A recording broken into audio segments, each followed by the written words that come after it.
Ainsi on se retrouve désormais encore quelques temps plus tard, cette fois-ci en 2019, et c'est alors dans le nord de Jacksonville qu'un événement dramatique va se produire. Car en effet, alors que comme à son habitude, le petit frère de Julio nommé Bibi, qui n'avait encore que 16 ans, va aller se poser en bas de son quartier avec ses potes, en rentrant de l'école, tout va éclater lorsqu'ils vont subitement commencer à entendre des coups de feu, clairement en leur direction. Sur le coup, Bibi et son ami, comprenant alors tout de suite qu'on était venu pour les tuer, ils vont ainsi tous les deux commencer à courir pour essayer de s'enfuir, mais c'est alors là que tout va tourner au drame, puisque son tueur, du nom de KSO, bien plus âgé que lui, va le pourchasser dans toute la rue, et va finir par lui mettre une balle dans la tête à bout portant, alors que Bibi était par terre en train de le supplier de le laisser en vie, alors qu'il était encore qu'au lycée. Une chose dont KSO se moquera alors énormément dans les semaines succédant cet événement. A new police report reveals a witness told investigators Robinson shot the victim at, quote, close range in the back of the head or neck.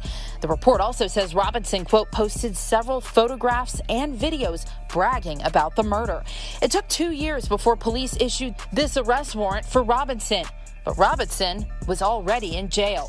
Et par ailleurs, ça s'arrête pas là, puisqu'en plus de ça, son meurtrier, qui n'était autre qu'un rappeur très proche de Young Nice, nommé KSO, ira quelques temps après ça jusqu'à poster la cover d'un de ses nouveaux albums, où on pouvait voir un montage avec la tête de tous ses ennemis morts, et où Bibi était entre autres en plein milieu. Et encore après ça, il ira également jusqu'à imprimer des maillots de basket avec le nom de Bibi dessus, et l'affichera alors sur tous ses réseaux, et en se montrant en les portant alors fièrement dans la rue, à la vue de tout le monde. Des choses qui vont particulièrement heurter la mère de Bibi, qui passera même à la télé, étant alors complètement dévastée. This evening, loved ones gathered to remember a local 16-year-old. He was shot and killed in the parking lot of a Northwest Jacksonville apartment complex. For the first time tonight, we're hearing from Adrian Gaynor's family, who's seeking justice for his death. We pray for the mother, oh God, Miss Elizabeth, oh Father Lord. God, as friends and relatives gathered under this gazebo to remember 16-year-old Adrian Gaynor, his mom and his grandmother begged for the violence on Jacksonville streets to stop. Y'all get together and y'all pray. And put it down. Please put it down. Gaynor's mother says she will not rest until the shooters are captured. I'm gonna rock this city until they get justice for my baby. Until everybody involved are arrested, I am gonna shake Duval County. Et suite à ça, KSO ne montrera aucune pitié et ira même jusqu'à se moquer de sa mère pour avoir pleuré la mort de son fils, qu'il avait lui-même tué. Poor ass dead nigga. And they got his mom walking around, March! March! March! We're gonna get him, March! Mais le pire dans tout ça, c'est que KSO n'était pas le seul à se moquer de sa mort, puisqu'il faut savoir qu'après ça, tout son gang vont s'y mettre, et que l'un d'entre eux ira tellement loin qu'il ira même jusqu'à poster une photo du cadavre de Bibi en story Insta. Une chose qui est évidemment bien trop choquante pour que je puisse la montrer sur YouTube, mais c'est juste pour te dire à quel point ces gens-là n'ont aucune pitié quand il s'agit des morts. Mais quoi qu'il en soit, dans tout ça, il faut savoir une chose, Julio était extrêmement proche de Bibi. Et 1 an après ça, il ira alors jusqu'à sortir le morceau probablement le plus triste de toute sa carrière, qui sera intitulé Bibi Story, et où il exprimera alors toute sa peine suite à sa mort. Why the fuck you had to leave? Why you ain't stay with me? Why the fuck you had to leave?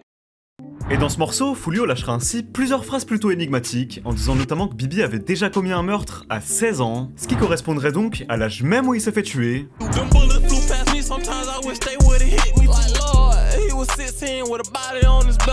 Et en rappant également dans une autre phrase, tu avais tué pour moi, et c'est la raison pour laquelle maintenant quand j'y pense, j'ai envie de mettre fin à mes jours. Ce qui nous laisserait donc penser qu'il avait littéralement commis un meurtre que Julio lui aurait lui-même demandé.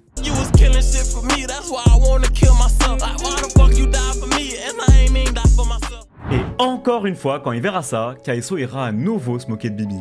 Why you had to leave? Why you ain't stay with me? With me? Why you had to leave? Bibi! Got his ass body, those 16-year-old. Oh my God.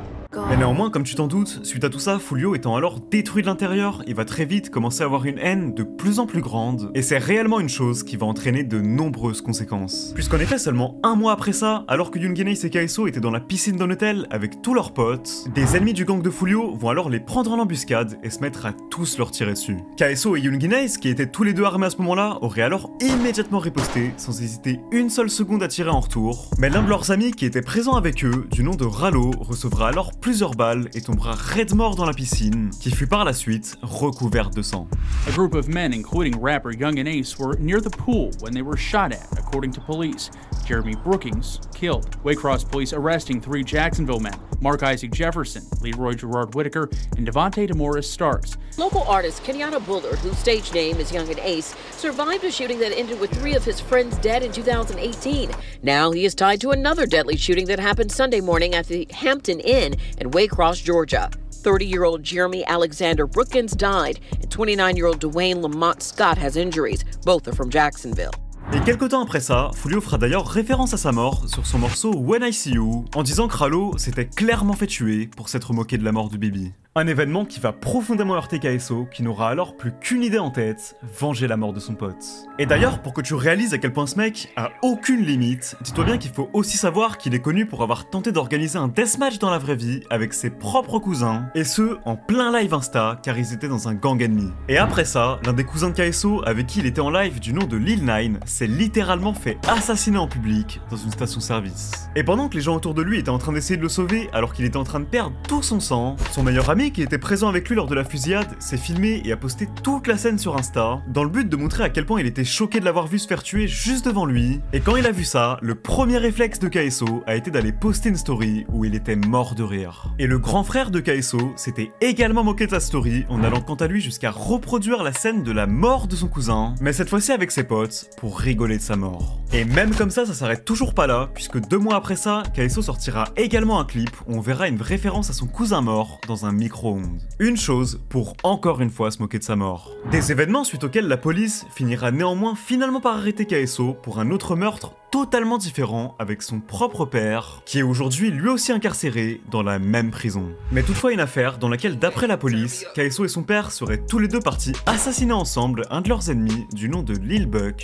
qui avait clashé le frère de KSO, qui est aujourd'hui mort. Et comme tu t'en doutes, Lil Buck était l'un des meilleurs potes de Foolio, et juste après l'avoir tué, KSO aurait lâché une story sur Insta en disant « Je tue un gars, puis je me refais les ongles ». Puis quelques temps après ça, il y aura encore un autre proche de Foolio qui avait lui aussi clashé Young Ace, qui se fera également tuer à son tour. Et ça ira même tellement loin qu'à ce stade, il y aura même la copine de Foolio qui prendra littéralement une balle dans la tête. Une chose dont elle rigolera d'ailleurs en plein live Insta.